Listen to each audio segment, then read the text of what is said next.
Hey guys, welcome back. So I'm super into Kveik now. After my last Kveik Paleo with the Azaka turned out so amazing under pressure. And so I figured why not try something a little more difficult. So in walks the Kveik Lager. This is basically a pseudo lager because you're technically not lagering it. A lot of commercial breweries actually do make their lagers under pressure because it just takes so much less time. So I figure, why not try to do it? So this is the same yeast I used in my pale ale. It's the Voss Kveik by Lallemand, and it's pretty clean. It's really nice. The recipe, I'm straying towards super pared down, simple recipes, one hop, couple malts, and calling it a day. I think it's a really great way to actually figure out what hops taste like. So I have this hop that truly have no idea what it tastes like. I made a beer with this a long time ago. I'm going through all of the whole cone hops that I have in my freezer to try to make some space. And this one was just like the one I had the least amount of. So Pekko is supposed to be kind of minty, citrusy, but like mainly more on the floral end of things. The mint is what really gets to me. Also, this is a super high alpha acid hop. It's 18%. So we're using it kind of as a bittering hop, I guess. I don't know. It's a lager, so like the IBUs are supposed to be really low. We might not even taste it. So figured may as well use up some. So this recipe, didn't make a recipe video this time because it literally took me 4 seconds to throw this together. Okay, so I'm going to use 9 pounds of this raw North Star pills. Northern Brewer was kind enough to send me all of the malt I will need for the rest of my life. Literally had 200 pounds show up while I was out of town. So we're going to go ahead and use that. I've never tried it before, so may as well, we're making a lager. We're going to use Pilsner, obviously. I have like 130 pounds of Pilsner right now. I guess it's going to be a lagery summer. So along with that, we're going to throw in 1 pound of Aromatic malt. And I never truly remember what Aromatic malt tastes like. I think it's biscuity. We'll find out. Pekko, we are putting in at the 10-minute mark, and we're only doing 1 ounce, and that gets us to like 22 IBU. So can't really add much more, as much as I would love to. The late addition, it'll probably give us more of a hop flavor than like if we did it at 60-minute, but I just like round numbers. Guys, that's literally it. The thing that's going to be real fun about this is we're going to ferment under pressure at around 15 PSI, if it'll hold, and we're going to ferment it at my garage temperature, which is, this week it's supposed to be about mid 80s, low to mid 80s. So, the Kveik can take that, especially under pressure. And I'm going to cold crash it after a week. I'm going to just put it in my kegerator to cold crash it. And we're going to hopefully have a lager after that. If it doesn't clear out, I'm going to fine it with gelatin. You got to have a clear lager. We're making crispy boys here. Okay, so this is the day before, obviously. It is super gloomy and has been raining all day, so hello to my garage. And I'm just gonna get ready to mill, and I'm gonna measure out my hops and then throw them back in the freezer. The starter's already done. This should be a beast. No water additions because I don't care enough. And I think that's all that goes into beer. I'm gonna start real early tomorrow, so I wanted to get all of this done early. All right. I'm not just going to leave them in this pitcher. I'm going to actually bag them when I go back inside, but I don't have any plastic bags out here. Ta-da! It's a little over one, but who cares? It's just beer. That's spot on 5 pounds. Can I do that again if I tried? All right, this is as fine as it can go. Probably too fine. It's working though. Oh no. Now there's malt everywhere. It is like flour. All right, that's all I got for today. I will see you guys tomorrow when we brew. I'm gonna try to be done by noon tomorrow. Seems unlikely. Might have to clean after work. So welcome to the next day. It's about 7 a.m. I am going to throw 7 gallons of relatively warm water into my kettle just to speed this up. I gotta be done by noon. I got a call at 10, so we're gonna try to figure out our morning. This is just tap water out of the hot side of my faucet.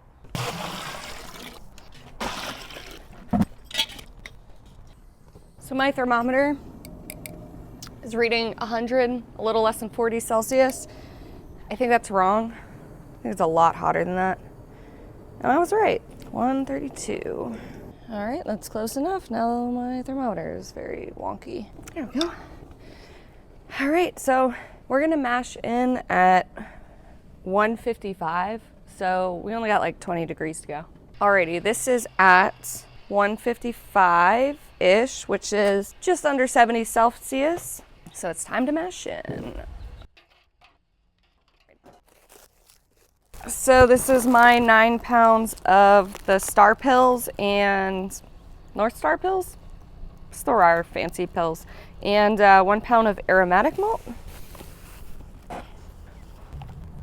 Guys, it's 7:30 in the morning and I'm already mashing in. This is like a dream come true. So I'm doing a 45-minute mash on this one, again, because of the time constraint. You know, I haven't needed to go over 45 minutes lately. When I do, I typically overshoot all my stuff and it ends up having to get watered down or just like be a 9% beer. Not ideal. Oh shit, I didn't shut off the gas. Hot tip, shut off the gas when you're mashing in. Not that it really matters. But definitely before you put your jacket on. Oh, how do I do this? All right, I'll see you guys back here in 45 minutes. And I'm gonna go put on my face and look like a real person, probably a bra, you know. All right, I'm gonna try to do this real quick before my camera dies.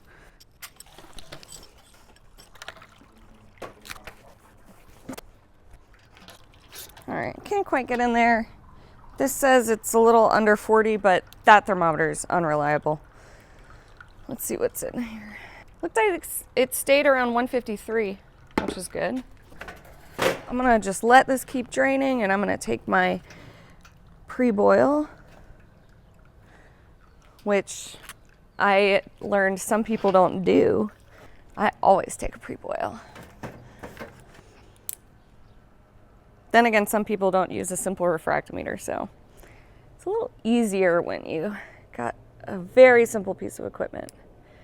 All right, so our pre-boil is 12 bricks. I haven't even opened my Brewfather app yet.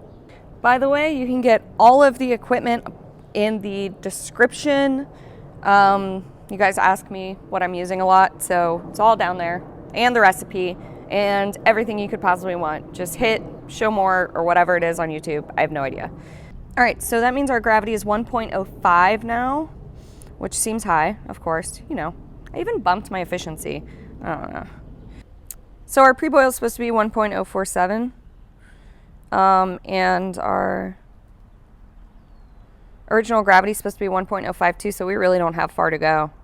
All right, I'm gonna relight this and wait for it to boil. All right, it's been 50 minutes, and I'm gonna throw in my hop screen. I'm gonna throw in my 1 ounce or 28 grams of Pekko into the hop screen. Yeah, why not? It's not very much. Wish I was better at pouring out of a pitcher. Jesus, you would think someone who makes beer would figure that out by now. And a Wurfleck tablet. And since we're at the 10-minute mark, I'm gonna throw in my chiller and hook it all up. Ah! Always. You really gotta work those whole cone hops in. They do smell delightful though. All right, so I'm gonna grab my hoses and get this all set up. All right, so while we're waiting, I'm gonna take my original gravity reading.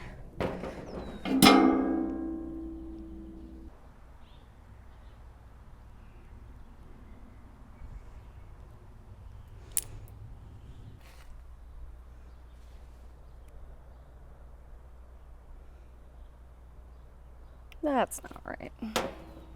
So it looks like our original gravity is 13 bricks, which is 1.054. So we're a little high.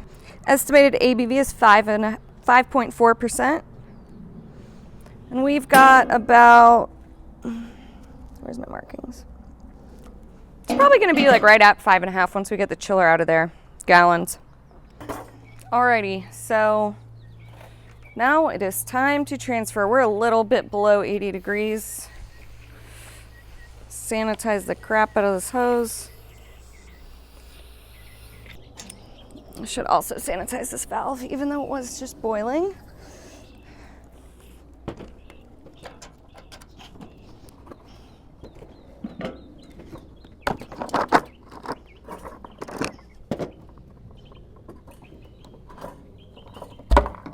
All right. So I'm just gonna throw my yeast in there and rack on top of it.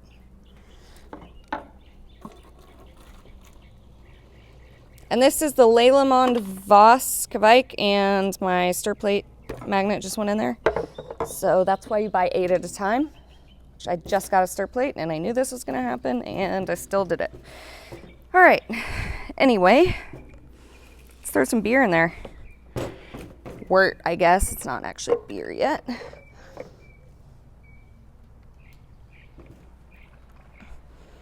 So this is the same yeast that I used for my last Kveik. I just took it out of the fermenter, made a starter, and like let it sit around for a couple days, and it should be really good to go.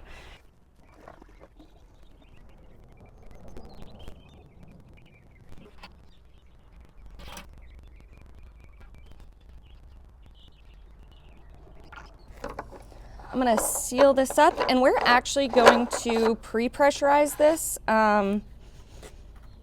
Again, Clawhammer dude's teaching me some stuff about some things, so I'm gonna take it into the garage, pressurize it up to 15 psi, get our spunning valve all set up, and then we're going to be fermenting. All right, I don't know what my regular's set up. It's pretty weird right now. Murphy's Law is whenever you're almost done recording a video, you will run out of CO2 to finish the next step. And I'm gonna set my spunning valve at 15 psi, which is basically right here.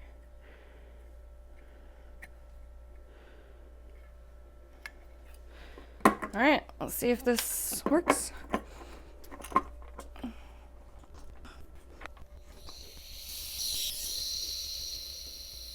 For some reason, we're losing all our pressure.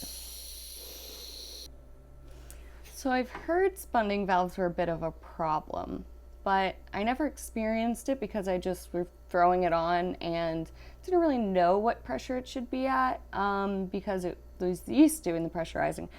But I'm putting in 15 psi and it's dropping, it's at 13.5 now.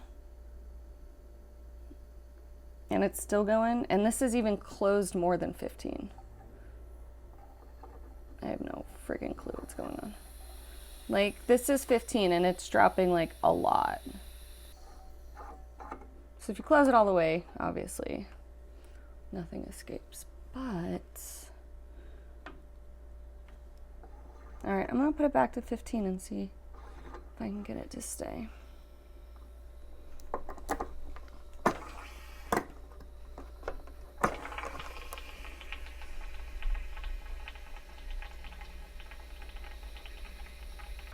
This is a little thermometer I'm going to drop in just to see how hot it gets. It's all whatever, it doesn't go to Bluetooth or anything. It's just what I had for the outdoor temperature. All right, so the top one is what this is.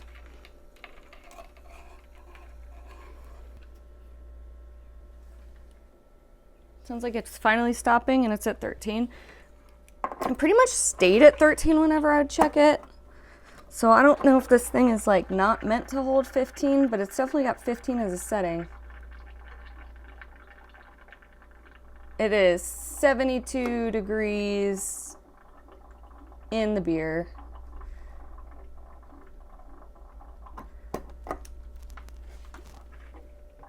It's holding a little bit better, but it's still leaking, so I don't know.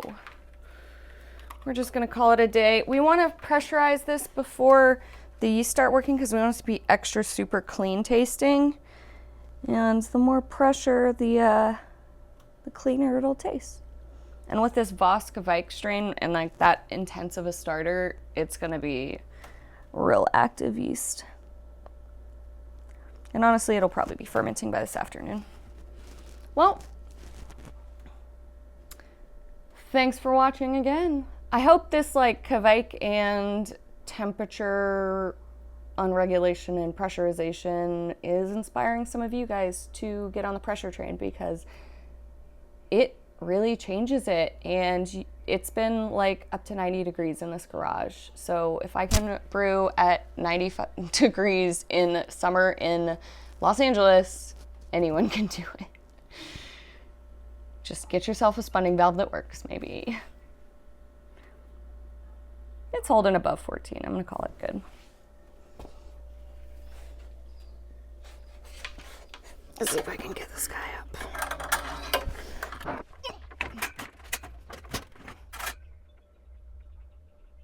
Also, I am going to cover this, but I'm not going to show you. If you guys want more of me, you can check out Patreon. I've got some bonus content on there, some early videos, ad-free videos, etc. I've also got a podcast called Brewing After Hours, so check it out. It's on all the platforms. And I'll see you guys when I'm tasting this, which is going to be so fast. Oh, so how I'm going to ferment this is I'm going to ferment it for a week, like this, under pressure, and, you know, just chilling in the heat. And then I'm going to cold crash it for like 5 days, so it's super lagery. That's all. See you guys next time.